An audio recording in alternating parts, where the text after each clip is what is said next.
Have you heard those whispers of the accuser? Saying you're no good, you're going to fail, you'll never amount to anything, you'll never change, nobody likes you, nobody wants to be around you.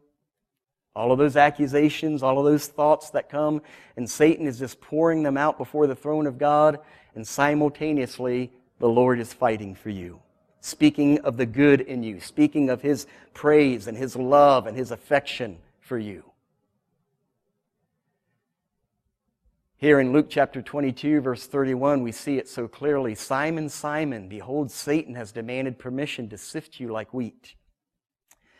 So this is the Lord Jesus having a huddle with Peter, and He's going to tell him, Peter, you're going to deny me 3 times. You're going to fail me 3 times. I want you to see here, and we may talk about it again here in a moment, but this is something that Jesus could have taken very personally. It could have really hurt. He could have really been offended. This was something that Peter was doing to him. How many of you have ever had a close friend? This is one of Jesus' 3 closest friends here on earth. How many of you have had a close friend betray you or offend you in some way? It hurts. But can you see Jesus had the love to look past the hurt? Jesus had the love to look past the offense. And it was as if Jesus was saying, Peter, what you're about to do to me doesn't really matter. I'm concerned for you. My love looks past what you're about to do to me. Simon, Simon, Satan has demanded to sift you like wheat. The sifting like wheat. You know how they would throw the wheat up in the air and the wind would blow through it, and it was just a continual raking over and over again.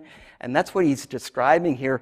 Peter, Satan wants to just rake you over and over and over again.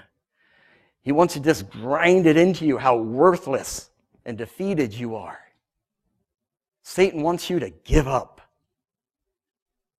And Jesus is saying, but I have prayed for you that your faith not fail. Peter, don't give up. Don't give up. The depression is a lie. The discouragement is a lie. It is the accusations of Satan, the accuser of the brethren, before the throne of God. But God is fighting for you. Peter, I'm praying for you. He's looking for your defeat and for your failure, but I'm looking for your success and for your victory.